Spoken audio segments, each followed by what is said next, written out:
What's happening, everybody, and welcome to episode 62 of the good. No, 63. This is 63, right? I think I forgot to change that. Of the Good Kraken podcast. I'm one of your hosts, Ernell Pearson, alongside the 5-star man, Devin motherfucking Stanford. What's happening, baby? Welcome. It's good to be here. It's good to be. I fucking love. I gotta fix your camera, guys. I zoomed you in just a little bit too much, just a wee bit too much. Yeah, I don't want people to see my face that close. Yeah, no, that's fine. That's fine. That's fine. I gotta get your head in the game. Here we go. Look at that. Look at that beautiful league of extraordinary gentlemen today. I fucking hate it. I love it though. Devin, how's your week been, my guy? Oh, very busy. very busy. Work and shit, right? Yeah. It's been okay though. I'm glad it's the weekend. We're chilling. We had some good gameplay streams this week. Thank God for that. You know what I'm saying? Oh wait, no, I gotta put you. That was a little too much. I can see your Discord talk bar light. Oh yeah, on the sides. There you can. There you go. Now we're better. There we go. You almost got it. No, you almost got it framed in. There you go. There it is. There you go. We're good. Devin, my dude, work has fucking sucked, but entertainment has not fucking sucked. This week is wild. True. This week has some stuff. We have a lot of video game news today. I noticed, like the Hollywood side of things has kind of simmered down a little bit. We have lots of video game news, and there's some wild shit. There's some wild shit today, dude. Well, you know what happened with the Hollywood shit? Dune came out and everybody went, fuck! I know. They were like, well, just cancel Hollywood. Cancel the rest of the movie industry. We don't need it. Just throw it away because it's not going to stand a chance, you know what I'm saying? Because Dune was a perfect 10 out of 10. That's for you, Halo, down in the chat there. You know what I'm saying? Like, I had that conversation with you the other day after rewatching it a couple times now. I kind of decided that I'm slightly disappointed with the ending of the movie. Not disappointed with the movie overall. But remember I told you I think I kind of rescinded back down to a 9 or 9.5 after watching it a couple times more. Oh my god. I did. Don't do this to me. Don't do this to me. Kraken has the rating already. Don't do this to me. So that doesn't change. But I did tell you that the other day. Don't do this to me. I can't have you stepping back. I can't have you backpedal on this. Even Halo in the chat. I'm sorry. Not Halo in the chat says 9 out of 10 movie won't Hollywood. Halo. God damn it, man. You know what I'm saying? Like, look, the movie's good. It's very good. It's exceptional. It's the best movie I've seen this year. Mm-hmm. You guys are bastards. You're both bastards. But we are not bastards here at Good Kraken collectively, because today we're talking Zuckerberg, zucking the Zuckerverse, Assassin's Creed, you're all cool as fuck, and the most important question in human existence, and much, much more, because this is the Good Kraken podcast, your choice for all the nerdy video game and pop media news, reviews, and discussions that you want to hear live every Tuesday at 7 p.m. and Saturday at 12 p.m. If you're riding this wave, you can head on over to patreon.com/GoodKrakenShow, where you can submit questions and topics to the show. You can get exclusive post-show content, and you have early access to episodes before they go live on podcasts and video services across the 7 seas. Give me a yarg, Devin. Yarg. However, if you've emptied your pockets for the latest and greatest in entertainment, that is totally fine. You can watch us record this show live right here at twitch.tv/GoodKrakenShow. If you have Amazon Prime, you also have Twitch Prime, and we would love for you to give that to us to help keep us pushing content out for all of you listening and or watching at home. But you can also support us by going to our YouTube channel, clicking that beautiful bell and big red button, or by subscribing to our podcast channel by searching Good Kraken with an exclamation mark and leaving a review there. Devin! Ernell! We have some captain's orders, my friend. We have some captain's orders. What's up? Tell the people. First off, the first episode of the Shipwreck Show, the first official episode of the Shipwreck Show, drops tomorrow morning, 8 a.m. Please go and watch that when we drop it. It's going to be fucking great. After tomorrow, after our very first episode, Shipwreck Show will be available for early access through our Patreon going forward. We're kind of drip feeding things as we go, playing the field a little bit, seeing what sort of content, how the content release format will work for us. We're a business. We got to take care of our business. And with that said, it's the last week of our fundraiser, guys. And we're going to do something a little bit different going for the last week of our fundraiser here. With that said, every review from this point until next Saturday, November 6th, every review you guys put on Apple Podcasts of our podcast itself, we will count as $5 until next Saturday to get us through to the last little bits and involvement for our family and friends that want to help support, but do not have the money to support right now. We're leaving that as an option for you guys. Apple Podcast reviews is the best way to get our name out there right now. So if you want to support, that is the fucking way to do it. All right. Devin, my dude. My guy. We have some little motherfucking waves, my dude. Devin, tell the people at home what little waves is and hit us with them. So Little Waves is we tell you guys some stories that weren't quite super big stories that we wanted to dive into, but they were little teensy bits of news that we thought was worth mentioning. So we're going to start off here. Uncharted's Amy Hennig is making a Marvel game right now. This is coming over from Skydance New Media. We don't know what it is, but she's making one. And she's had a great track record with writing in the past. I mean, she did Uncharted's 1, 2, and 3, and she worked on the first Last of Us game as well. So if it's anything like that, if you want to combine the emotional storytelling of Last of Us with the action movie, nonstop action, Uncharted stuff, yeah, I'm here for it. Here's the deal. Like, after having had played the campaign for Square Enix's Marvel game, Avengers, I have good faith that they can give us a really cool Marvel game here, especially after experiencing that, after experiencing Spider-Man, after seeing what Wolverine could potentially be. Sign me the fuck up on this. And Guardians of the Galaxy has been getting great reviews. Yeah, surprisingly good 10. reviews. Yeah. 8 out of 10. I think there was even a couple 9s out there, but mostly 8 out of 10. I have good faith. I mean, let's be real. Amy Hennig is like really fucking good writer, really good writer. We've seen that through the Uncharted series and its success. Like, there's no way that she's not gonna fucking kill this. She's gonna kill it. And Skydance specifically, usually is typically doing movies, and so like this is gonna be a very cinematic like campaign, like single player experience, and that's gonna be dope. That's gonna be super dope. Who do you see her writing for? What kind of game do you see her going for? Because I have an idea.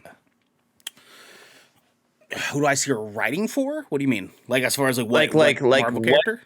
What Marvel character or characters do you think she's going to write about? That's a very, very, very good question. Because I have an idea. Yeah. I mean, so that begs the question of what Marvel character do we see being worth making a game for? I think is the bigger question. And I would argue, because there's a lot of options, obviously.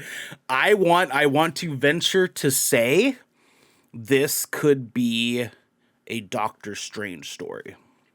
Yeah, I was feeling either Doctor Strange or Fantastic Four, because there's going to be a Fantastic Four movie coming out in 2024. That's a good point. Yeah. Watch it be Ghost Rider. No, they're putting him in Midnight Suns. That's his emergence back. Well, into I mean, the Marvel Spider-Man's going to spotlight. be in the Avengers game, and he has his own game.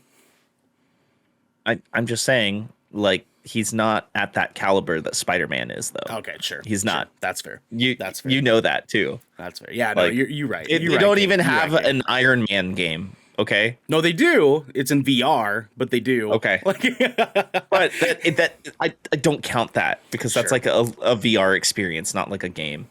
Yeah, for sure. Halo says Marvel's Avengers game equals shit. The multiplayer, yes. The campaign was stunning. The campaign's very, very good campaign. I cannot hate on that. Devin, go on, my friend. Yeah. So yeah, I think that would be cool. Bobby Kotick takes another pay cut, waives arbitration in letter to staff. Um, this should have happened a while ago. That's all I gotta say. Well, okay, so Bobby. Okay, let me clarify here.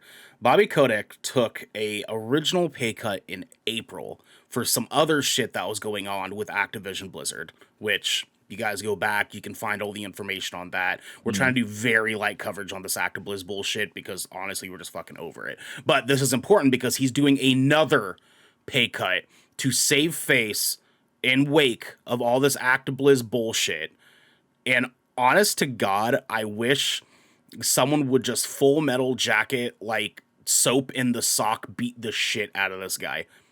Like I'm so over fucking Bobby Kotick. He only does this when there's an issue going on Exactly. at Activision. He only does it to save face. Yeah, it's just a PR move. It's not like he's actually trying to take care of his employees. Who knows? If he does have a change of heart and finally does something about it, then I mean, cool. Like in his explanation, he sort of talked about how like, oh, we're gonna hire 25% or from 25 to 50% more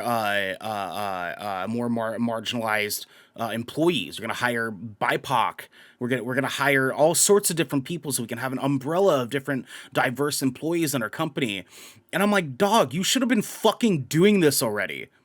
Like you taking a pay cut to make it seem like you're any less richer is bullshit. It's so fucking bullshit. It's like in my head, it's like Jeff Bezos being like, I'm gonna take a $250,000 pay cut just to show you guys how important this is to me.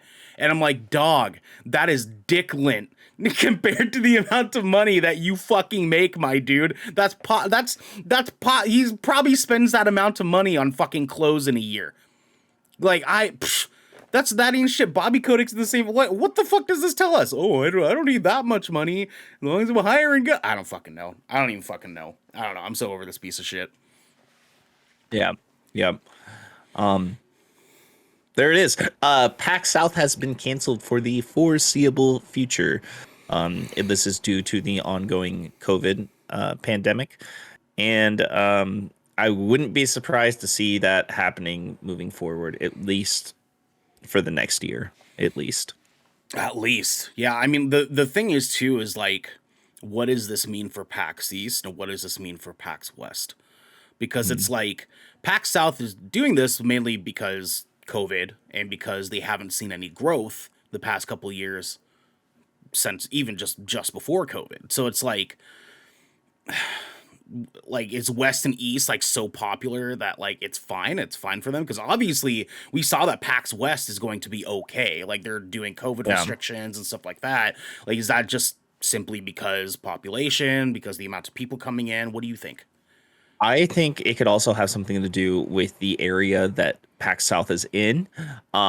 It's not like a lot of states down there really enforce any COVID rules, for one, or vaccine mandates, and that could be something to do with it if you think about it, especially with how heavy the rules are on West and East. I'm saying they're down there in Louisiana. Like, you bring the crawdad, or you don't come at all.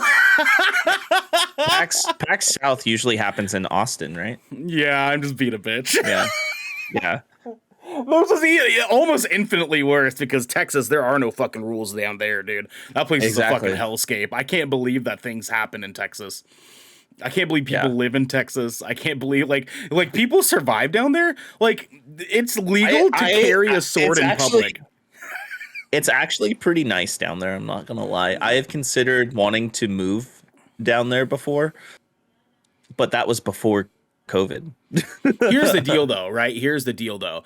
I went to Texas to help my friend's band do a little bit of a tour, and going through there and going into a McDonald's and getting the looks I was getting. And this is before I had face tattoos. like fuck Texas, my guy. Like, I don't know, like, not actually fuck Texas, because I'm sure there's some great fucking people there, and they got dank food. I'll give them that much. They got some real dank food down in fucking Texas, my boy. But just the wild. Like, I think Texas is just one step below the wild meter as Florida. Like I think Florida is just like a little, just an inch over Texas and wild You shit. you think so? Especially when we have places like Las Vegas or Like, well, Reno. it's like I was saying a second ago. It's legal to carry a fucking giant sword in public in Texas. It's legal to do a lot of fucking things in You Texas know, that aren't you legal in can do other that. places in this country. You can do that in Oregon too. You You can can't walk you or can't carry a blade longer than like 5 inches in public in Oregon. oh, that's true. Yeah. But you can carry a machine gun. Like you're so like it's like sure, yeah, no, yeah, okay, but like I mean, imagine like you can cosplay as Sephiroth accidentally in Texas. Like imagine, go move on. I'm Jesus. National Treasure Disney Plus reboot finds a treasure hunter, and that is Lizette Alexis. We were just speaking about this beforehand. She's only been in a horror movie before this, right? Yes, she was in one psychological horror film. Let me actually get confirmation on that, or what the name is of the movie. It is We Need to Do Something. That Jesus, I didn't realize the name on that was gonna be so. Yeah. Isn't there also a National Treasure 3 in production There with Nick Cage? is, yeah. So the original cast of National Treasure 1 and 2 have been confirmed to be a part of the National Treasure 3 production that got announced late last year. So now with that said, they haven't started filming. It's still in early production, but we will see that. With that said, I do find it a little bit weird that they're doing a National Treasure Disney Plus reboot. It's labeled as a reboot and not a spin-off. Because So I'm a little weird about that. I don't know if it might be a reboot, but it'll be like a telling of the tale reboot in the sense where it might be connected still. You know, just like what they did with it. You know, they made that work with it. Sure, Or sure. just like what they did with God, what else? You know what I'm talking about. They've done Yeah, this in the yeah. past. Or like the new Ghostbusters movie, how it's like it's Yeah. continuation, Or but like evil the Evil Dead oh, that came such out a good too. movie, such a You know what I mean? I love it. Um I love it. Okay. yeah, you know what I'm saying. Mm-hmm. Um so yeah, I mean cool. I'll make judgment when I see it.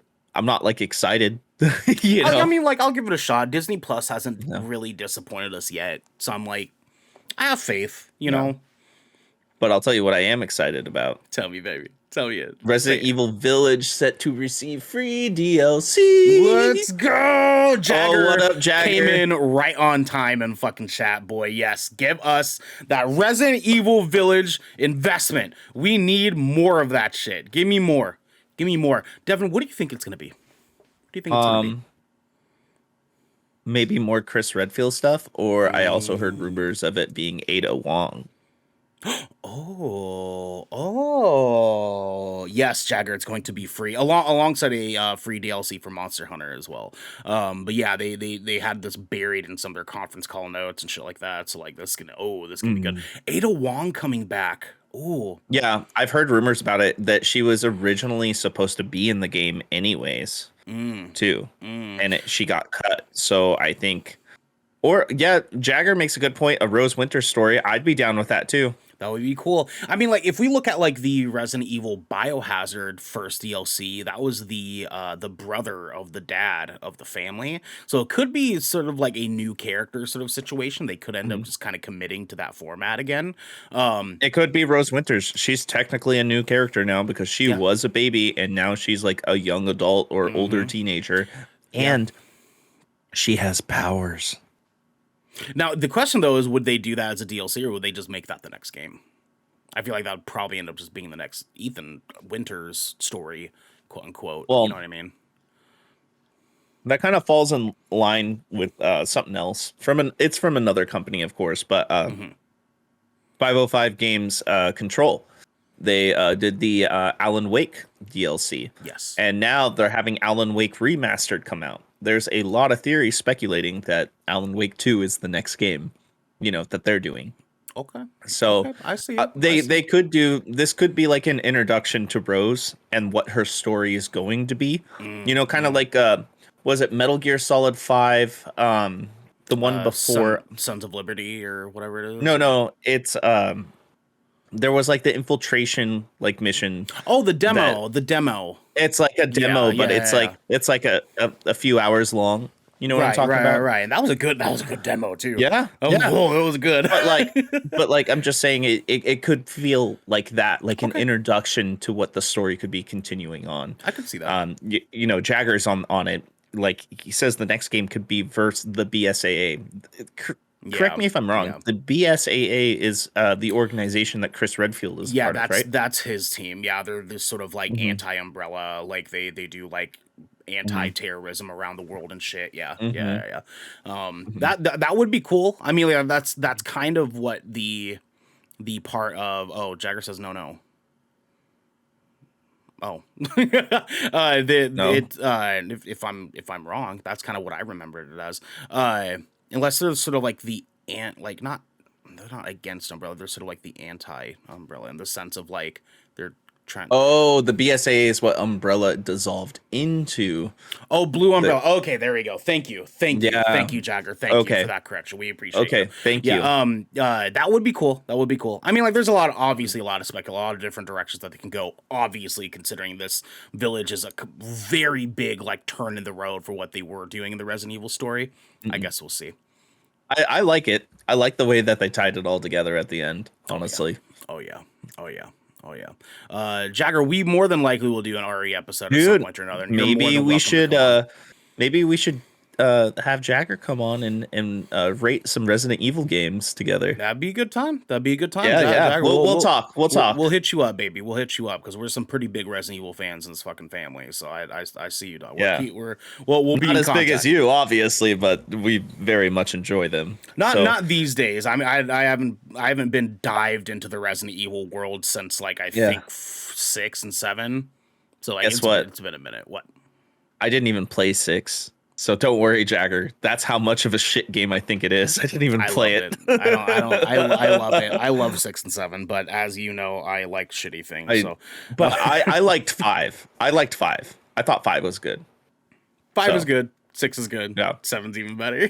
No, it's not. 7's so bad. 7's so bad. Continue, Devin. Continue on. I agree, Jagger. I agree. Followed right behind 4. So Ubisoft has quietly delayed Tom Clancy's The Division Heartland, which is supposed to be the free-to-play MMO Division game.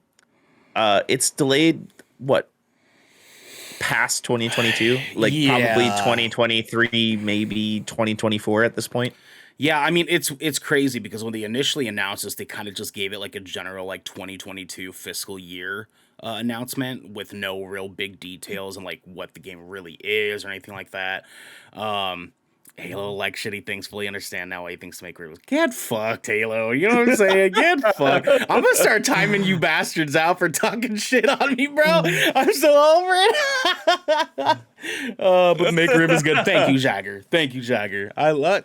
You know what? I love all you guys. Thank you, Halo. You're the best. I love when you guys shit talk us in the chat. It's one of my favorite fucking things. It's almost time. It's almost McRib season. It is McRib season. McRib season has started, Jagger. I ate a McRib live on stream as we started House of Ashes last Wednesday. And McRib season is lit. It is lit. Here's my online confession, guys. I ate one for science. Get fucked. I don't want to hear it. You're being dramatic. You're being dramatic. I was sick. And here's my thought process of it. They put so much barbecue sauce on it to cover the shitty taste of their rib. Don't be a fucking baby. You know what I mean? Don't be a baby. I'm not made a baby. You eat it and you handle the stomach ache like a fucking man. All right, and that's my toxic masculinity quote for the day. I said it last night. Anyways, Ubisoft delaying this kind of breaks my heart a little bit because it makes me wonder, when are we going to get a Division 3? Because as you know, and as a lot of our watchers and listeners know as well, I'm a big Division fan. Very, very big Division fan. And unfortunately, the Division 2 has sort of fallen off in the love and attention that it was getting originally. I want Division 3 real bad already, especially now because I have lots of people that could potentially play with me. And that was the reason I fell off Division 2 is because I just didn't have anyone to play with. And I was maybe be fucking 80, 90 hours into fucking playing. I played the Division the way you fucking played Destiny, Devin. I just didn't play it as Yeah. long. I played the So, Division like that too. I'm max level. God, Devin, dude, I wish you and I were doing this at the time because I would have fucking loved to play with you, dog. And I get real sweaty in the Division, so like you and I would have teamed up real good, dog. Like Oh, yeah. we teamed up real good. Anyways, though, yeah, I guess we'll see. I wish that the Division got more love. I feel like it doesn't get the love that it deserves, but we'll see what Heartland will end up being. Continue on. Sony introduces a new PlayStation PC label. About damn time. You've been preaching this for fucking minute. PlayStation has needed to invest into their PC fan base. They've needed to fucking do this. I'm honestly a little bit surprised it took them this fucking long. Me too. But hey, I mean, now I think they finally caught the fucking hint. Yeah, I want to play it. Not only that too, they're having issues with next gen. You know what I mean? And at this point, there's people that have more PCs. Dude, the KOTOR remake is coming out on PC. It was confirmed by PC Gamer. Just so you know, Xander. Yeah, it is coming. Yeah. It is coming to PC. Like, yeah, the thing is, Xander, is like the weird thing about announcements like that is that these sort of have a generalized version of the announcement, and then articles that have done interviews with the developers will leak extra content, or not leak. They'll put out extra content after the initial announcement has been made for embargo purposes. So yeah, when KOTOR remake got announced, they said made for the PlayStation 5 and blah blah blah, and then interviews came out, and then developers explained that it's also coming to PC. So do not sweat it. You will be able to play KOTOR. I promise you, Xander. Even if we have to get you goddamn PC code, we'll fucking figure it out. We'll find a way. We'll find a way. Even if I'm not gonna go there. Nope. So Sony has now sold 13.4 million PlayStation 5 consoles. To who? And why? And how? To That's bots, my guy. To fucking bots. They sold 13.4 million PlayStation 5 consoles to the 2.4 million people that actually were buying them. Let's just say that, because honestly, who the fuck are buying these consoles? I'm so fucking flabbergasted by this, because like I've seen a PlayStation 5 in person once, and it's because my brother got it, and he is a cop. And we know how that fucking works, you know what I mean? Yeah, I don't know, dude. I'm appalled by this. Like, are they fluffing numbers? Are they being technical where it's like, oh, it's this number of consoles, even if it was bots? Even like it's just okay, that's kind of what I assumed. It's like, sure, there's 13.4 million, but nobody has them. Just people pulling the fucking GPUs out of them so they can mine fucking, bullshit. They're supposed to be part of the blockchain. You know what I'm saying? Yeah. You know what I'm saying? Jagger says the Best Buy in my hometown has one sitting on display in a legit bulletproof case, almost like the Pope Mobile. Halo says I'm waiting for a possible smaller version. To be honest, it's gonna be a while. Halo, it's gonna be a while. I'm waiting for the same thing. So, which is why I've been wanting them to do this PC thing, because honestly, there's more gaming PCs out there capable of playing all these games than there is PS5s. There's way more gaming. Like my PC can play PS5 shit. You know what I mean? It's no problem. I'm sure all of ours could, for the most part. God, dude. And look what it did for Microsoft with Xbox. As soon as they started focusing on putting everything that they make on PC as well. I mean, granted, they are Microsoft, That's but facts. It projected them. They went way further. It doubled their profits and everything essentially when it came to games, just because they were making it all available. Not to mention Game Pass. So now that we have Sony doing PC dedication, right? Mm-hmm. We need a good Game Pass for PlayStation. Honestly, here's the deal though. I think we're working our way towards that. because Yeah. PlayStation Now just, I think it was last month, they added The Last of Us Part 2 to it. So I see that like PlayStation's starting to add more current popular games to their PlayStation Now system. Now it's just a matter of time of when that's going to migrate to PlayStation PC and when that's going to become cheaper. Because right now their cost to entry on PlayStation Now is absurd. What is like $20, $25, something like that? It's absurd. A month. Yeah, a month. Like compared to Game Pass, that's outrageous. I have Game Pass Ultimate. It's $15 a month. I get Xbox Live. I get Game Pass on console, and I get Game Pass on PC. Preach it, King. PlayStation, for fuck's sake, get it the fuck together. But also, this message also goes out to some other people because we're moving into the Helm. And the Helm is our main news stories that we're going to be talking about here today. First off, we have Facebook changes name to Meta. This comes from Brendan Sinclair over at gamesindustry.biz, and it reads like this: Facebook is now Meta. At the company's annual Connect conference today, CEO Mark Zuckerberg announced the new name and explained the reasoning behind the switch. Right now, quote, right now, our brand is so lightly linked to one product that it can't possibly represent everything that we're doing today, let alone in the future, Zuckerberg said in a founder's letter for Meta. Over time, I hope that we are seen as a metaverse company, and I want to anchor our work and identity on what we're building toward, end quote. In the near term, that means the company will continue to work on virtual reality with its Oculus headsets, as well as augmented reality with its own AR glasses it continues to develop.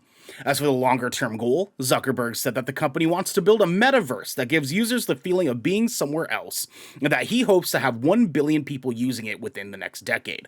Quote, in the metaverse, you'll be able to do almost anything you can imagine. Get together with friends and family, work, learn, play, shop, create, as well as completely new experiences that don't really fit how we think about computers or phones today, Zuckerberg said, adding, in this future, you will be able to teleport instantly as a hologram, to be at the office without a commute, at a concert with friends, or in your parents' living room to catch up. This will open up more opportunities no matter where you live. You'll be able to spend more time on what matters to you, cut down time in traffic, and reduce your carbon footprint, end quote.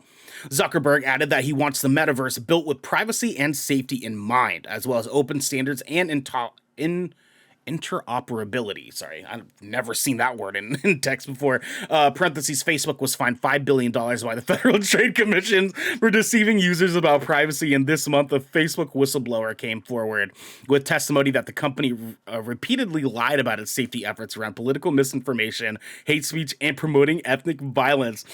Damn, Brendan Sinclair went in on Facebook just now, dog. Zuckerberg also said that that could be done with quote-unquote new forms of governance and support for cryptocurrencies and NFTs. Quote, we plan on to sell our devices at cost or subsidized to make them available to more people, Zuckerberg said. We'll continue supporting sideloading and streaming from PCs so people have choice rather than forcing them to use the Quest store to find apps or reach customers, end quote. While Quest users aren't forced to buy games through the Quest store, they are forced to log into Facebook to use the device, as Oculus headset owners around the world reported them to be inoperable during Facebook's outage this month, parentheses, Zuckerberg did say that, quote-unquote, over time, users would not need a Facebook account to access all Meta services, end parentheses. Going forward, Meta will report its financial results in 2 operating segments, Family of Apps and Reality Labs. It will also change the stock ticker to MVRS beginning December 1st. Devin, did you watch any of this announcement shit? Nope. No. Okay, cool. This shit looks wild. And here's the deal, right? Because I'm constantly watching technology announcements, you know, whether it's the Apple press conferences, anything like that. I'm constantly trying to keep up with them so I can see what's new and upcoming, especially with us being business owners now. Like, we want to try to keep up with that stuff.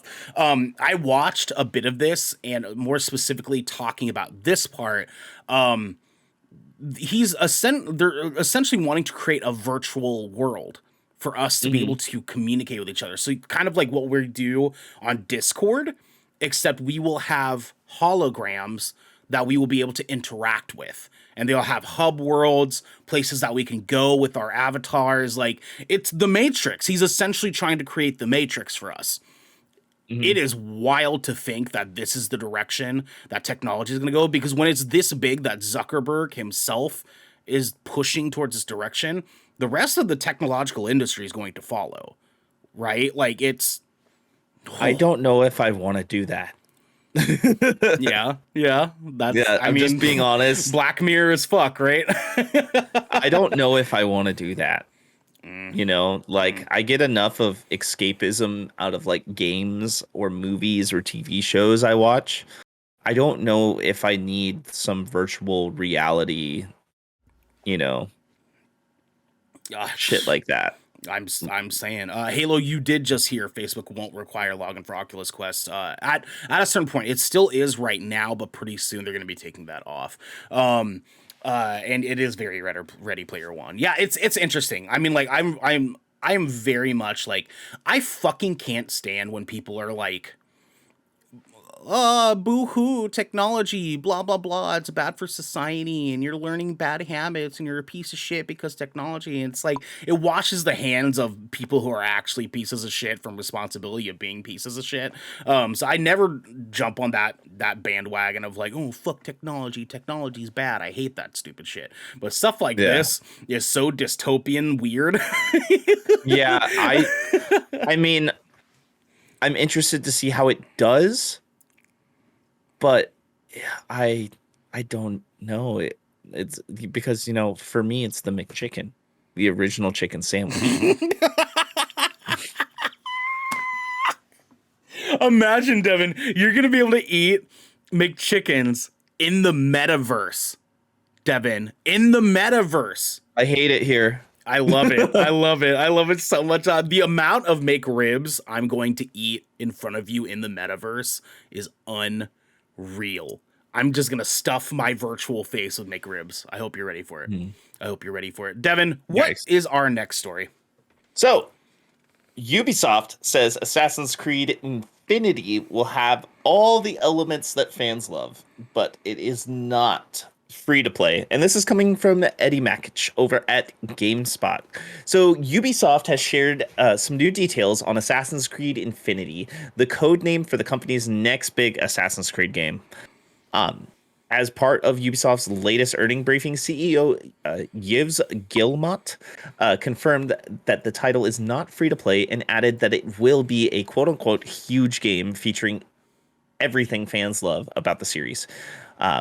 Quote, it's not going to be a free-to-play game, Guillemot said. This game is going to have a lot of narrative elements in it. It's going to be a very innovative game, but it will have what players already have in all the other Assassin's Creed games. All the elements they love, right from the start. So it's going to be a huge game, but with lots of elements that already exist in games that we published in the past, end quote. Also, during this call, management confirmed that Infinity, or whatever the game is called when it releases, is still in the quote early stage of development. A report said that the game won't be released until 2024 at the earliest. Ubisoft management declined to say when Infinity is scheduled for release, but the company said its development teams will release meaningful paid content for the Assassin's Creed franchise each year. Assassin's Creed Valhalla, for example, will receive lots of new content in its second year. The game is already the second biggest profit generating game in Ubisoft's history. Infinity's development will be led by Ubisoft Montreal and Quebec. So they're both studios are working together for this one instead of Oh doing yes. alternating ones this Mm-hmm. time. So Mm-hmm. it'd be really cool to see those ideas bounce off of each other. The company confirmed the existence of the game in July after a Bloomberg report revealed it and described the game as a quote massive online platform that evolves over time. Infinity will reportedly feature multiple settings. The multiple games in one package would be a massive departure from the norm for Ubisoft and Assassin's Creed series, which normally features a single historical setting as well as a modern day element. You know, the cross stories. So Dude, I'm actually excited for this because oh God. I noticed they did a 4K 60 optimize enhancement for Series X. So I re-downloaded Assassin's Creed Odyssey, Mm-hmm. and that game is way prettier than Valhalla because it's all Greek, Yeah. you know. Yeah. And I am now about to start playing through the DLCs I never played. I bought the season pass and didn't play any of the expansions. For Odyssey? So, yeah, Oh, dude, it's yeah, good. It's yeah. good, my guy. The I've Atlantis shit. Oh boy, yeah. let's I'm go. excited. I'm gonna start doing the Legend of the First Blade stuff. Yeah, I'm gonna start with that because I know that's the order, and then I heard it gets extremely fantastical in it the does. Atlantis stuff, And which has me Valhalla, really. Valhalla's the same exact way. Yeah, Oh, it is. yeah. Valhalla's the same way. Spoilers for anyone who hasn't played Valhalla. It gets I haven't beaten it. I have like 30 hours in it, but well. I haven't beaten it. It's because it's like they sort of started touching on it in Origins, where it's like starts to get a little fantastical in the DLC stuff, and then Odyssey just committed. They committed after like in I Yeah. think it's in the second DLC they start really kind of going into like touching with Greek gods and so on and so forth. And even in the actual game, it gets a little bit fantastical too. Yeah, yeah. Like Um, I fought like some ogre troll. I forgot what it was called. It's a long time ago, but I fought yeah, some ogre troll thing in a cave. That was hmm pretty cool. yeah. I was There's like, "Oh, this is new. This is interesting. I yeah. like this." Yeah. No, Um it's pretty cool. I'm really excited about this as someone who's a massive Assassin's Creed fan. mhm. Just hearing that they're trying to make an Assassin's Creed MMO in the right way is very exciting to me. They didn't say MMO, did they? Well, in the original announcement of the Online, game, massive online platform. Is that a multiplayer game, or is that just an online platform that is connected to some cloud or something that evolves the game constantly, well, adding that stuff to it? in the original announcement for it, it was talked about that it was going to be something that was going to be a multiplayer experience. And so I'm assuming that with the massive online platform that Mhm. evolves over time, there's sort of the multiplayer aspect is sort of insinuated. And with that said, regardless of whether it's multiplayer or not. Like I would think it would be cool for them to do an MMO, even if it's not though. I'm still really excited for something like this, explaining it the way that they're explaining it. And like I said, as a massive Assassin's Creed fan, this is gonna be dope. This has so much potential to be really, really fucking sick. What do you got? You look like it. You got a face. You got a face. So far I'm just seeing that it's rumored, but it hasn't been said in detail, like with details that have been released. Yeah, for Um, sure, for sure. Okay. Actually, nope. So here it is. Here it is. That it is rumored to be multiplayer. Um, and the multiplayer part of this game is inspired by the likes of Fortnite and Grand Theft Auto Online. That's right. Yeah, we covered this a Mhm. while back, and so it was like Yeah, the Grand Theft yeah. Auto online aspect is where I was leaning because I remember us talking about like, do we think this is going to be more Grand Theft Auto Online or the other way? And So like either way, it sounds tight. what if they just do it like Grand Theft Auto, where one version of the game is your campaign, right, Hmm. with your story, and then the same exact setting is a multiplayer world with tons of people running around in it. Which I think is going to benefit them the most because I think they Yeah. saw that business model from Rockstar and they said that's what we Mhm. need to do because they're doing the same thing with Red Dead Online, the exact same thing. It's and so it's like they're seeing that there's money to be had there and there's obviously a Mhm. fan base that wants that sort of thing. So why the fuck not? I bet you that's going to be their new model because especially after Far Cry 6's release, a lot of people are like, "Yeah, it's a good game. It's not a bad game, but there's nothing new. It's not really different." You know what I mean? Well, and also too, like Ubisoft has gone on to say that like they were going to take a step back after Valhalla, where they're not going to be Mhm. doing as frequent of releases in the Assassin's Creed franchise as they were doing originally. So I think yeah, they're going to kind of commit some time and attention towards doing Assassin's Creed Infinity and making Mhm. it a live service game the way that it should be done. And I'm hoping that they commit to the should be done part the way that it need to, especially because the should be done part is not taken care of in our next story, which is Cyberpunk 2077 delays all new updates to 2022. This comes from Matt Kim from IGN, and it reads like this. In an updated roadmap, CD Projekt has revealed that any further updates including the free DLC and next-gen console updates, will not be coming until 2022. Effectively, there will be no more Cyberpunk 2077 updates for the remainder of the year. CD Projekt released an updated roadmap on October 28th, along with the previously announced next-gen update delay for Cyberpunk 2077 and The Witcher 3. The new roadmap ends 2021 with patch 1.31, which was released in September. God damn it. The Cyberpunk 2077 roadmap has undergone a couple of changes since it was first revealed, with plans for free DLC and the next-gen console update planned for the second half of 2022. But Cyberpunk 2077 faced numerous hurdles, particularly in consoles, and many agreed console performance could not compare to the performance achieved on PC.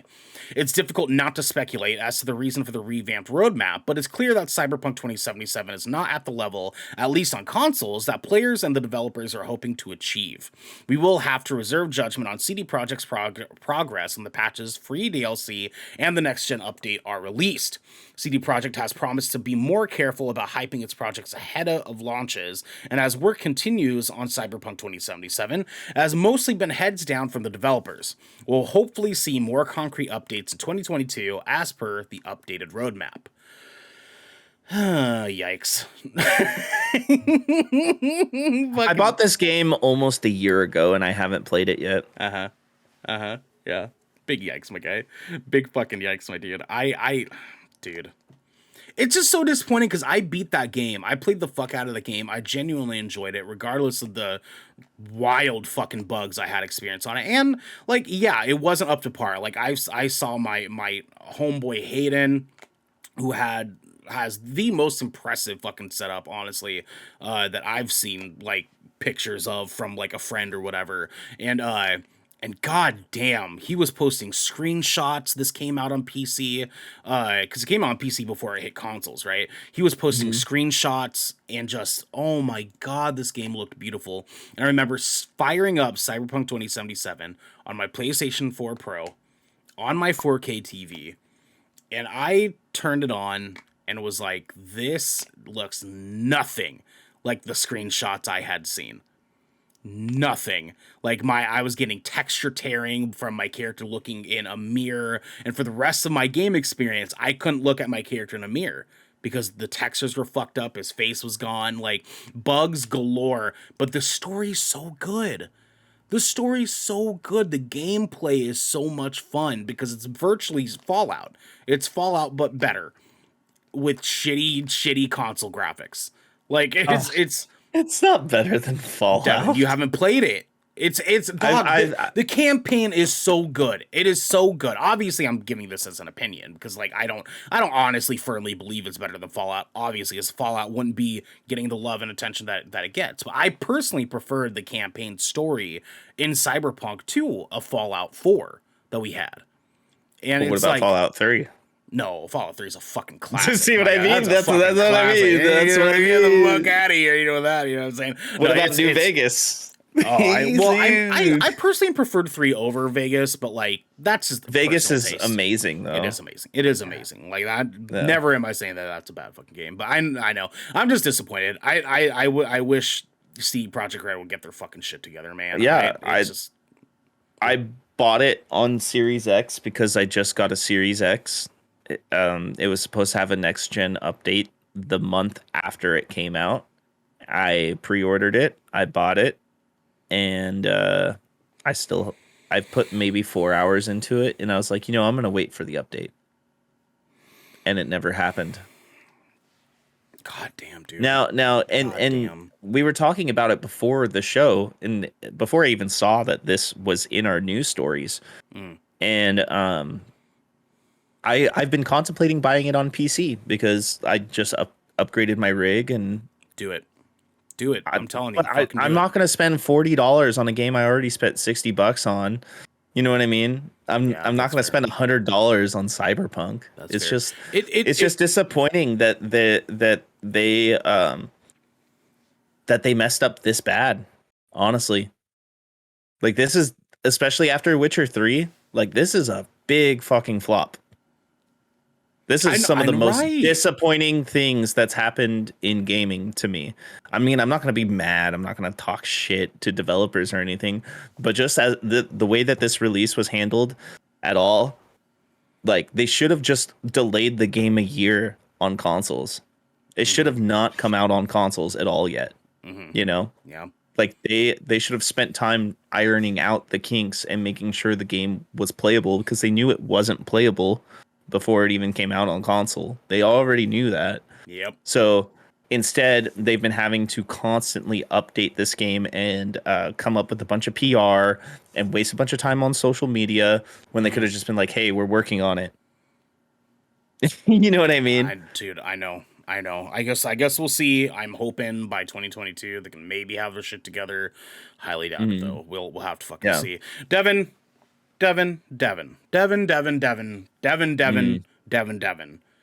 Let's go and get our hands dirty. With hands on deck. Hands on deck is our segment here where we talk a little bit about some games and or movies and or shows that we've been playing and or watching, and we try to sell them to each other and we try to sell them to you guys at home. We are burning through a little bit close on time here. Let's try to do like 1.25. Let's make a really short one. Yeah, absolutely. I mean, I've been playing a lot of DayZ and I've been playing a lot of House of Ashes. So that's pretty much where my hands have been, because work's been busy. They're busier than all hell this week. Yeah, that's for sure. I'm still for my 0.25, or this can be a 0.5 and the other will be a 7.5. You know how that goes. Vandal is now joining the DayZ efforts. The Vandal. Our boy Vandal. Yeah. Yep. So he's getting into it. He's getting into the RP. I got my boy Jake, who plays guitar in a grudge match in Banishment with me. He's playing now. Logan's joining up, and now I'm just waiting for Ernell to go, "Hey, what server are you playing on?" So, but other than that, my 7.5 is with the excitement for the upcoming Cowboy Bebop live action on Netflix. I started watching the original anime again. Okay, and sick. Yeah, because I haven't watched it in probably 8 to 10 years. You know, back in the Adult Swim / Toonami days. You know what I'm saying? How's it hold up? It's amazing. Yeah, it holds up great. The art style is good. The voice acting is still good. The storyline is good. It's still impactful. It's still emotional. Still action packed. Still really cool to see. To think that this came out so long ago, you know, in the anime world, you know, it's like what, 15-ish, almost 20 years old now. Just about, yeah. The way that they animated like the space in that show is, you know, Keanu Reeves, you're breathtaking. You know what I mean? Yes, exactly. Yeah, exactly. It's just gorgeous. The art style, the color palettes that they chose is just great, and it's just a really cool story. Just ragtag group of bounty hunters with a really smart, you know, corgi pup and a hacker, and it's just Boba great. Fett's in there, yeah. You know, Spike Spiegel, man. Spike Spiegel, he's just such a cool guy anime character. You know what I mean? Oh God, dude. Yeah. And Jet Black is great as well. It was a good classic show. I remember I haven't watched it since I was a kid either. And honestly, I do probably need to go back and touch on some of that stuff. Yeah. At least like the key plot points, you know what I mean? Because it's been a minute. It's been a minute. Like, and honestly, I don't think I could really tell you what the main plot is of the damn show. Like, just based off memory, I don't think I can honestly tell you. Like, I just you know, should like, watch it. Yeah, watch it. Let's give it a swing. And then that way, when the show comes out, we can compare it. You know? Ah, yes, good point. For the content, my boy. For the content, because we're fucking professionals out here, baby. Let's fucking do it. We're professionals talking about future plans for shows, so you guys can get hyped. Hey, let's fucking do it. That's what we're about here. That's what we're about here. Good Kraken. Other than that, I really haven't done a lot else. Okay, for sure. Yeah. For How sure. about you, man? I've been very heavy into movies still. I am Mhm. just. I think I saw Garrick tweet about it earlier. For whatever weird reason, 2021 has just been a very good movie year. And Mhm. this year it's been like I kind of been bouncing back and forth between movie being really movie heavy, really game heavy, really movie heavy, and so on and Mhm. so forth. Right now, I'm very much in a movie mode for October. So I went back for my short ones. I watched the entire Blade trilogy the other night. In one night, I watched all three Blade movies. As Is I that's said in like my, 9? That's like, what is that? Like 5 hours? 6 hours? it was what the first movie was like an hour and a half. Second movie was almost 2 hours. Third movie was like 2 hours 15. So yeah, About about six like six hours hours. Yeah, yeah. in one night? In one night, I watched all three in one night. I had it on like passively while I was doing some work for GK, Mhm. and boy, dude, Blade 1 holds the fuck up. Oh, Blade 1 is great. Oh It's a great my movie. god, that movie holds up. And people don't know this. That first Blade movie is what got Marvel Studios started. Just so people know that. Yeah, and people need to give some fucking respect to that damn movie because Blade 1 did it. It did Mhm. it, my dude. Like, holy hell, man. Like, I even just rewatching it, I was kind of like, oh my god, like they did such a good just from the opening scene of like the Mhm. vampire rave in like the fucking meat locker. Mhm. Like, Yeah. dude, they did such a good job in this Yep. movie. And Kevin Feige has been rumored to try and be getting Wesley Wesley Snipes. Snipes to come back to the Mahershala Ali We'll Blade. see. I mean, they Yeah. ended Blade Trinity on Wesley Snipes' Blade kind of just being out in the world. Like they don't know Mhm. what happens to him after the fight with Dracula, you know. So we'll Yeah. see like where things pick up from that. It would be dope to get that cameo. It'd be oh my god, the level of hype I would have in the Yeah. fucking movie theater. Oh, I mean, they have the multiverse. It's MCU. They have the multiverse. They could be crossing paths. Now, here's my question. Mm. Do we get a Blade cameo in Multiverse of Madness? No, no, not that soon. Not that Yeah. soon. No, not not Yeah. not not that soon. We're still a little bit further out until Mahershala Ali's Blade hits. Mhm. We have a little more time. It's not going to be that soon. I think we'll get that a little Well, closer to 2023 we for. have Kang already, and Yeah. Kang isn't going to be in 2023. Yes, but if you remember, like what you and I have sort of like talked about with our tinfoil hats on, we're more than likely going to get Kang popping up in a bunch of movies, like randomly, whether it's Yeah. post credit scenes, things like that. I don't think that there is a big enough commitment to Blade yet because Mahershala Ali's Blade hasn't been like released. So Mhm. there's not really like a big enough commitment to him just yet until lining up there. So I would say 2023 we'll get a Mahershala Ali show up, like pop up in one of the other movies for a brief Mhm. second, and we'll see it then. Now, with that said, my long one, actually, I watched a movie called Stillwater the other day, and this is sort of a continuation to my Sadtober run that I've been doing. Apparently, this month I've just been watching all the fucking feelies, my guy. So Stillwater is a new movie that came out with Matt Damon. Matt Damon is the main character in this, and Matt Damon, as we all know, is versatile as fuck. This dude's got range, my guy. We've known this historically with fucking Matt Damon between Bourne Ultimatum and like all the other fucking movies he's ever done. This movie is really good. So this movie is about a man who is from Stillwater, Texas. I think is what it is. It's a small town in some part of the South, Mhm. and his daughter went to study abroad for college, and got arrested in France, for the murder of her roommate. I remember this story. Yeah, This is a real story. yeah, and so this dad goes on like bi-monthly like trips to go see his daughter while she's in France. He's trying to help her get out, and then eventually she gives him a letter to her lawyer and says, "Hey, I didn't actually kill my roommate. It was this man." And people who were at that party saying that they saw him at this party, you need to look into it.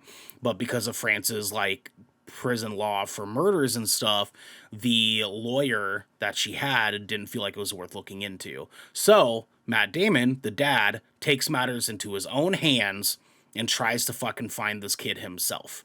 And in the process, meets a woman and her daughter and falls in love with them. And so it's this really, really, really fucking sad story of his daughter being in prison in France, and he's getting a new family, and his wife passed away a long time ago, which is, big Mhm. B plot going on there. This is a really surprisingly good movie. It's not a 10 out of 10 by any means. I would maybe give it like an 8 out of 10 because the plot is Mhm. just so compelling, and it's very much a sort of slice of life of something that's not slice of life situation. They You handle it really know, well. Matt Damon kills it. his daughter, the woman that story is based on in real life, is actually from Vancouver, Washington, or Seattle, Washington. Oh, really? Yeah, no, it's a real thing. I forgot her name, but that's a whole real story. There's like a documentary. I can't remember if it's on Netflix or Hulu, but there's a whole documentary that dives into that, and it's kind of fucked up, dude. You should. Oh, We there's some should look shit they for it. reveal in the end of this Oh in the yeah, end of this movie. Now knowing yeah, that it's based on a real story, oh boy, I gotta look yeah. into that No, because they no, they this is all based on a real story. they It's talk it's about some nuts. they talk about some shit. There's like a Yeah, twist at the end. I was like, what? And it's wild. It's wild, my guy. But it's also yeah. fucking heartbreaking because there's one scene in this movie. Oh my god, my fucking soul fell to pieces. Devin, No, holy I shit. I can imagine. Like I said, this is a real story. I Is know oh some my facts god, about man. this. Oh my fucking god. Oh Whoo boy. yeah. With that said, yeah, that's kind of the only big one that I had. I did watch a thing briefly. Oh, The Raid. I watched The Raid Redemption the other day after Okay. Xander had given me recommendations for it. It's an Indonesian like I know the raid. yeah, a fighting movie for our listeners at home. It was hype. It was tight. I love movies like that. It was fucking sick. The choreography was tight, but I don't want to really dive in too deep on that because it's pretty old, pretty classic. With that said, Devin, we have a much more important conversation that we need to fucking discuss here. Okay, we have a very important. My boy, we're going to the motherfucking gallows, my guy. Today, y'all, our headlining segment, we are talking about one of the most important conversations that every human needs to have with their family, with their friends, with their community, because this is the real deal. Devin, this is the real deal. The question, guys, is The Nightmare Before Christmas a Halloween or a Christmas movie? Devin, let's fucking do it. Drop it on us. What do you think The Nightmare Before Christmas is? You're gonna hate me Am I? Yeah? Yeah? because it's both. Fuck off. Fuck off. No, okay. Give your explanation. Give your explanation. Well, I mean, it's both because it starts in a time of Halloween. It starts the night after Halloween, right? And it's very Halloween themed in the very, very beginning. And as it progresses, and Jack Skellington is traversing through the forest and finds the door to another realm, he discovers the North Pole. So, this Halloween movie, for the first half of the movie, transitions into a Christmas movie with Halloween elements still riddled without throughout Christmas.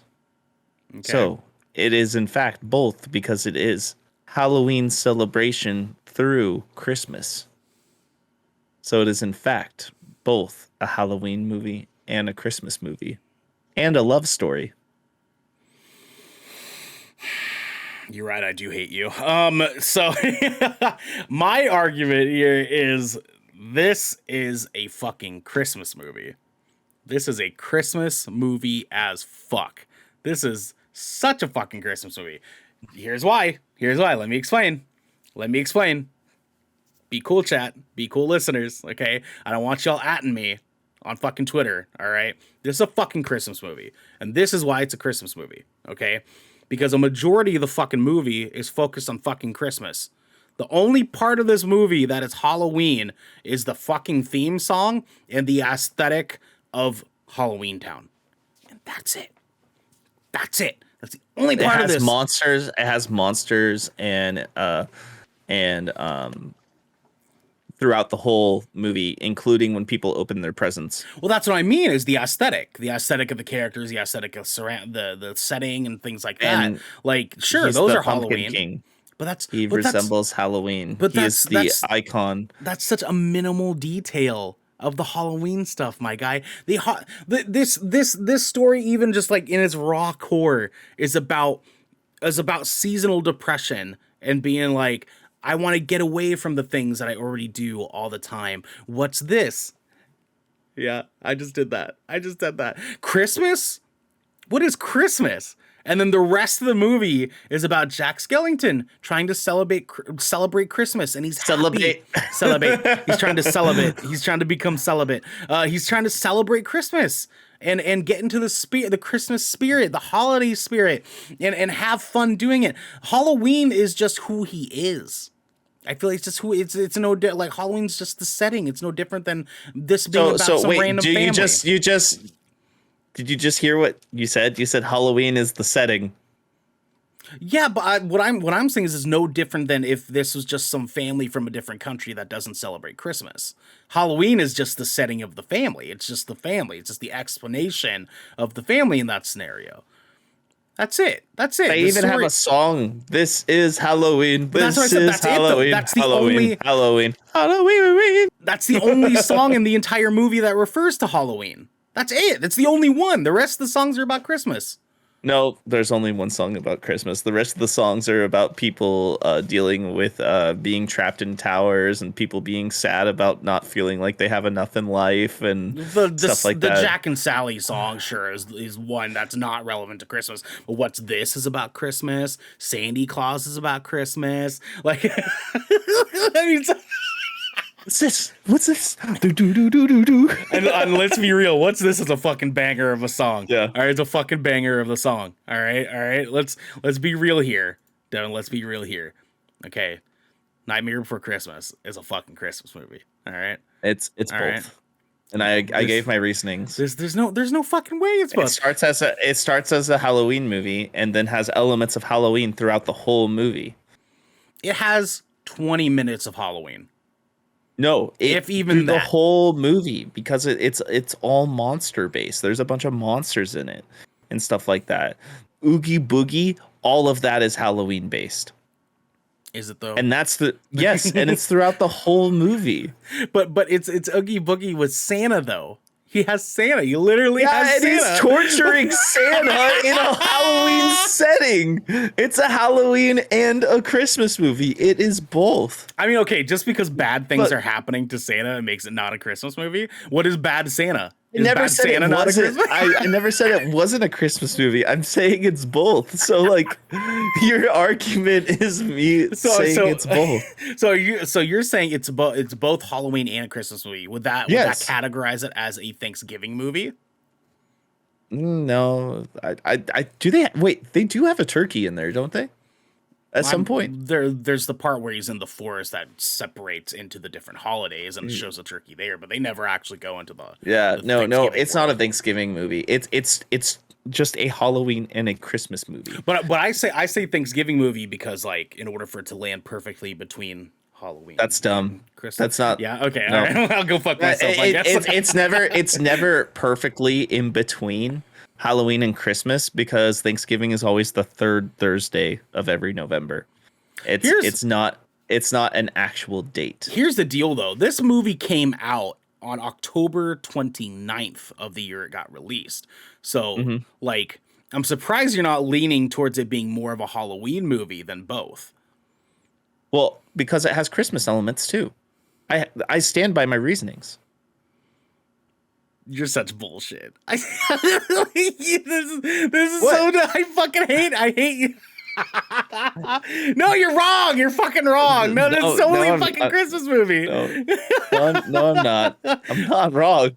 Oh my god. Oh my god. Oh my god. Devin, listen. Okay, you're right. They open gifts and there's monsters. Okay, there's monsters that pop out of the gifts. All right. And Jack Skellington he's distributing these monsters and gifts like Santa Claus, or as one says, Sandy Claus, right? So he's distributing the gifts. That is the essence of Christmas. He's giving gifts. He thinks he's being nice. He's not doing it on purpose. He's giving out these little monsters because he thinks that's what people want. And you know what happens after that? What? He goes and fights Oogie Boogie back in Halloween Town. I mean, Die Hard's a Christmas movie, and he fights people. I'm talking about there just being elements of Halloween throughout the whole movie. It's all Halloween based. No, it's not. No, it's Yeah, not. it is. It just has it has a Halloween theme, but it's about Christmas. Is my point. You know what I mean? It's like if it's so you hear what you're saying. You're saying it's a Halloween theme, it's a Halloween setting that is also about Christmas. You've said it. It's both a Halloween and a Christmas movie. You said it yourself. I meant theme in the essence of like Chat. Where you at? Like a setting. I meant theme as in like the setting theme, not the plot theme, right? So it's like I was saying the same thing. But my thing here though is like if you could say Halloween is the antagonist and Christmas is the protagonist, because as they're getting into Christmas, the other characters in Halloween Town are like, no, it's about Halloween. So if you want to say the general subject is Christmas is the protagonist, right? And Halloween is the antagonist, because there's people part of the Halloween setting and theme that are also trying to ruin Christmas. I think that's a reach, but that's just no, me. It's not. That's just me. But like, it's just like to me, it's like the Halloween part is just completely it's irrelevant to the story outside of the fact that they just don't know what Christmas is. It like to me, it's like I said, it's the equivalent. Like this story is the equivalent of someone who's from another culture that doesn't celebrate Christmas, and they're just experiencing Christmas for the first time. Halloween is just the fact that they are from someplace that doesn't celebrate Christmas. Like that's it. Like that's the only part it's useful for. Whether you agree with me or not, I still stand by all of my reasonings. Well, here's the deal, though, is we have to try to change each other's minds, right? So it's like if I can even have you entertain the idea that it's a Christmas movie, right? And a Halloween movie. No. Yes. It's just a Christmas movie. It can't be both. It can't be both. Because here's the thing, Ernell. We're going to sit here for like 48 hours debating this because you're too stubborn to change your mind, and I'm right. I can have my mind changed. You just have to give me a good reason that's more than just like, oh, it talks about both. Because I mean, it's like, well, no, that's not what I said. That's not what I've said, though. I didn't say it talks about both. I said there are elements of Halloween throughout the whole thing. You also said it yourself. It is Halloween themed and it has a Halloween setting. So essentially, it is a Halloween movie with Christmas snow sprinkled on top of it, because everything at the base of this movie is Halloween, including the characters. And the only thing that makes it Christmas is the snow, the present boxes, and the costumes. And Santa, and that Jack Skellington's celebrating Christmas, and there's Santa, and there's way more Halloween characters. And he is literally pretending to be Santa because he's celebrating Christmas because it's winter time and he wants to celebrate Christmas. Then Oogie Boogie is singing songs to Santa while he tortures him on his little Price is Right spin wheel. What's that Arnold Schwarzenegger movie? Does it Jingle All the Way? Doesn't matter. Doesn't. No, listen. It's Turbo Time. It doesn't matter. We're not talking about Jingle All the Way. Listen though, that's a Christmas movie. Sure. It's a Christmas movie. You're right. But Jingle All the Way is hardly about Christmas. The same way that Nightmare Before Christmas is hardly about Christmas. No, it's about Christmas. It's about Christmas trees. It's about Christmas cookies. It's about getting presents for his kid on time because he forgot to get presents. It's about a Christmas a parade, and he lights a tree on fire, and there's a reindeer. There's reindeer in this. They're dead, but there's reindeer. Everybody. But you're negating the fact that I'm saying it's a Halloween movie and a Christmas movie. I'm not saying it's a Halloween movie. Sure. I'm saying it's both. You're negating that because I'm not arguing the Christmas part. I'm arguing that it's also a Halloween movie. Right, for sure. But I'm saying it is only one. It's only one. Well, that's fine. That's fine because all your reasons that it is a Christmas movie is all the same reasons that it is also a Halloween movie. Because I'm not arguing that those elements of Christmas aren't there. I'm saying that Halloween is also part of the movie. It's a 50-50 split. Okay. Here, hold on. We have to get some general consensus here too. We have to get some more thoughts out here too, right? So here's what I'm gonna do. All right. Are you calling Chase? No, not Chase. I called him on our last stream. I'm not gonna call him. Who are you calling today? You'll see. Give it a second.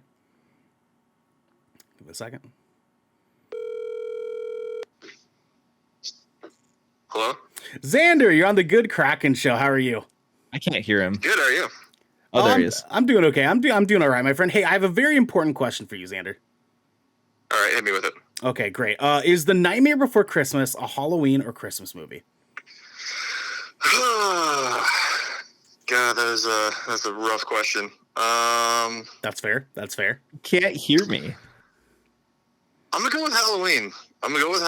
Okay. Yeah. Okay. Do you have a brief explanation for why? Very, very brief. I don't want to take up too much of your time. Just the overall atmosphere is the majority is Halloween based.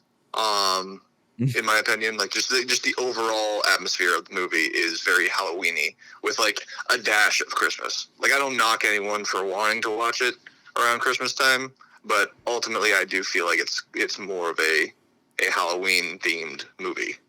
Okay, that's fair. All right, that's all I need from you. I love you. And are we still playing Back for Blood for your stream thing?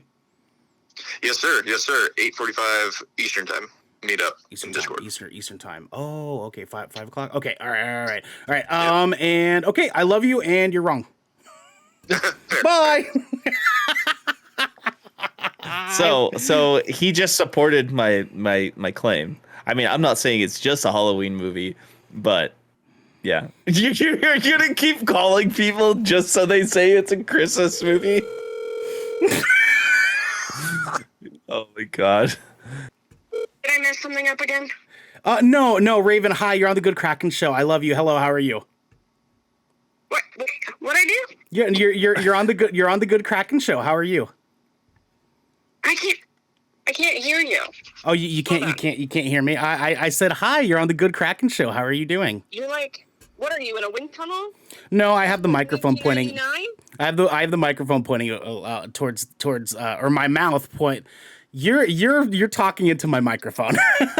Oh, perfect. Love that. I have a very important question for you. Are you ready?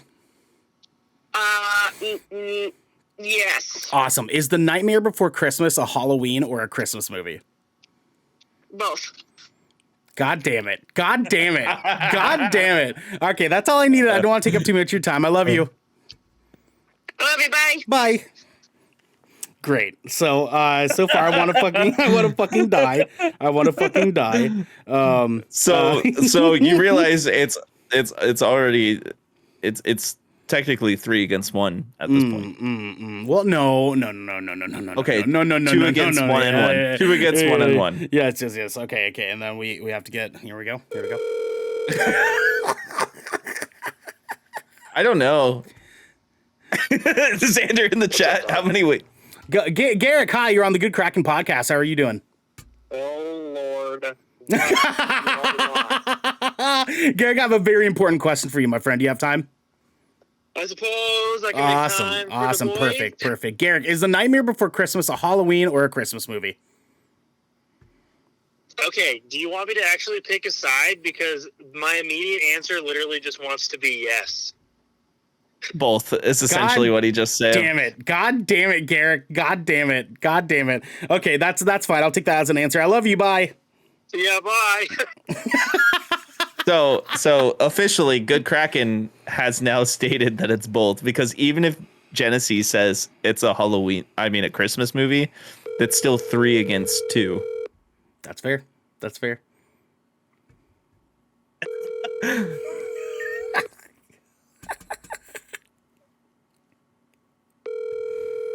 So Xander, my argument is that it's both because it is a Halloween themed movie with a sprinkle of Christmas on top of it. Because every character is still Halloween based besides Santa Claus. Oh, God damn it.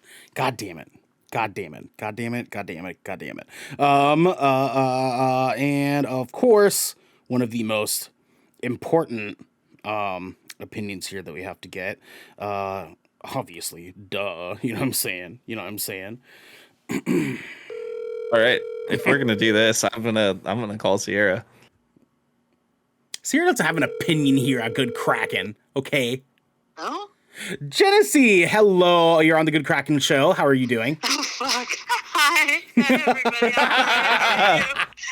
I literally got your call, and I was like, why the fuck is he calling me? He's recording right now. It's okay. I have a very important question for you just for a quick minute here. Okay? So the important question here, is The Nightmare Before Christmas a Christmas or a Halloween movie?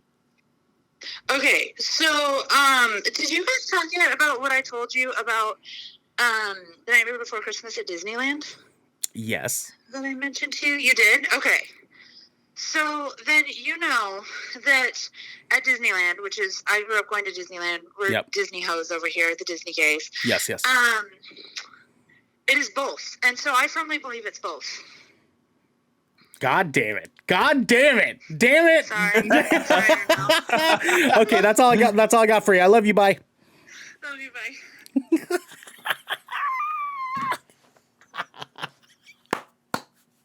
And I fucking love doing this show with all you guys. Okay. All right.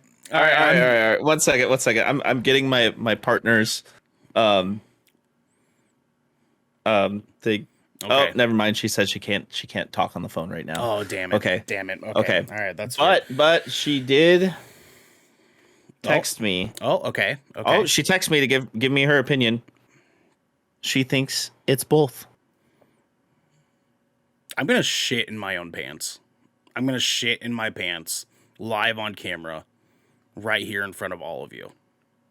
For our audio listeners, unfortunately, you're missing out on that detail because you won't be able to hear me shitting my pants because I shit silently. That's a lie, but I like to pretend that I shit silently. Devin, damn it, man. I can't believe all of you. I'm the only person who thinks it's a Christmas movie, apparently.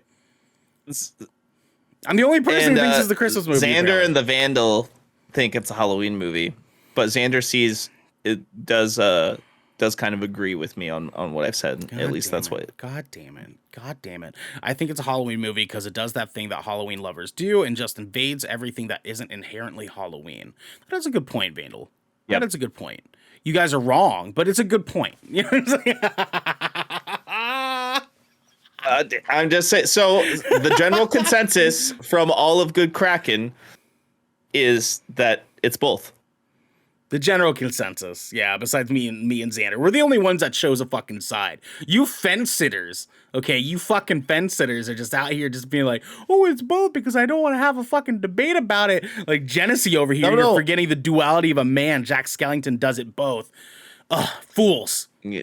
Fools Also, I had very good points and reasoning behind this too. It's not that I didn't want to get in an argument. It's I have a very good basis behind this argument and provided facts. You did. You had a very, very good point. You had a very, very good point.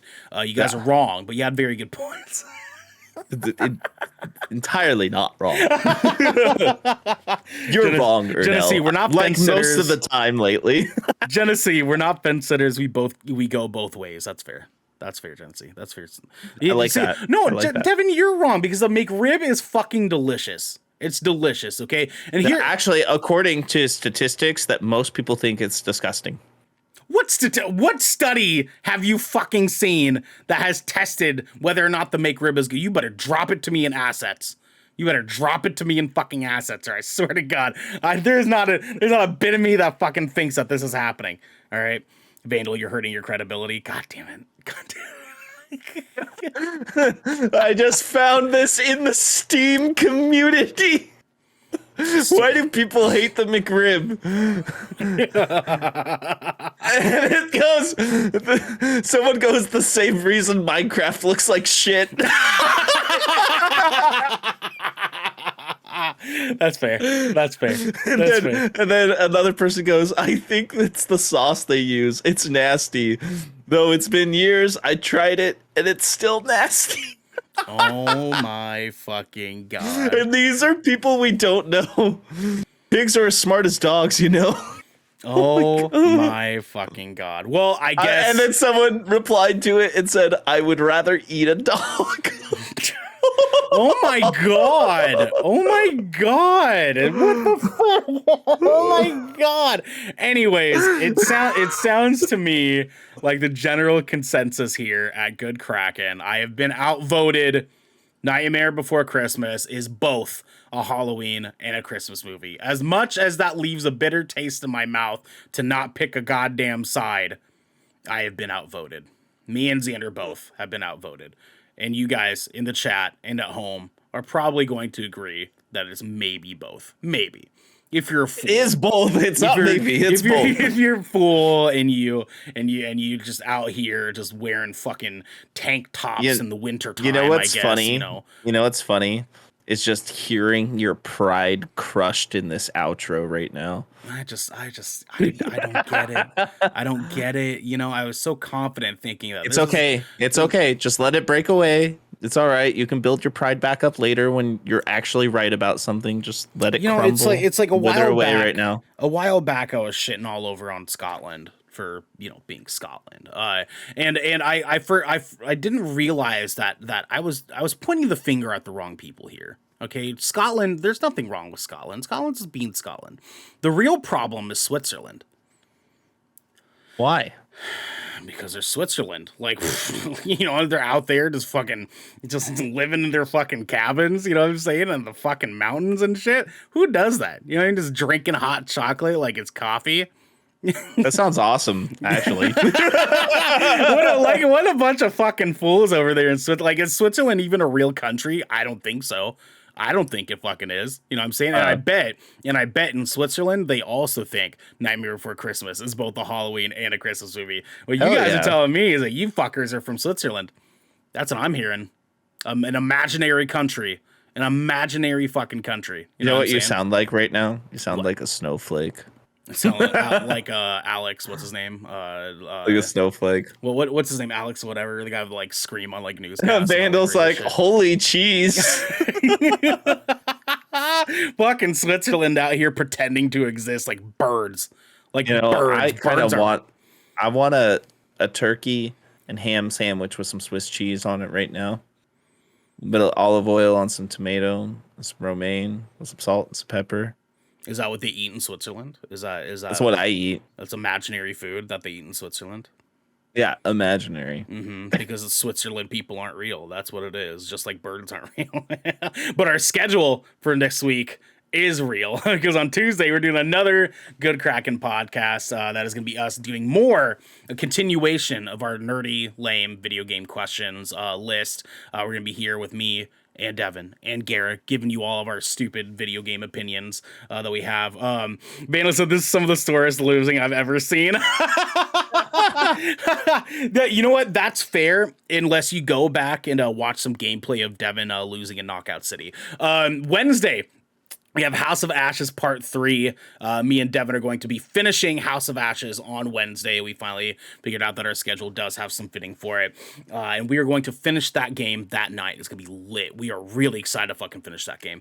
On Thursday, we are recording the Shipwreck Show. That is only live viewing for our patrons. Only our patrons over at patreon.com/GoodKrakenShow have access to watch that stream live starting next Thursday. So if you want to see that, which the new episode drops tomorrow morning at 8 o'clock, watch that. Let us know if you want to be a part of that. Go jump into our Patreon.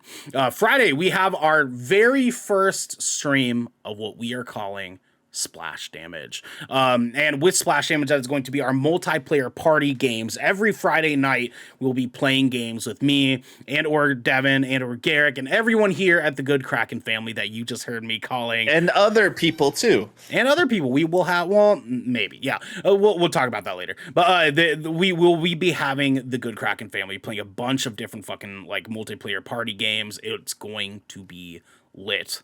And the next Saturday, we have another episode of the Good Kraken podcast where we are doing a review of Eternals after it comes out next Friday.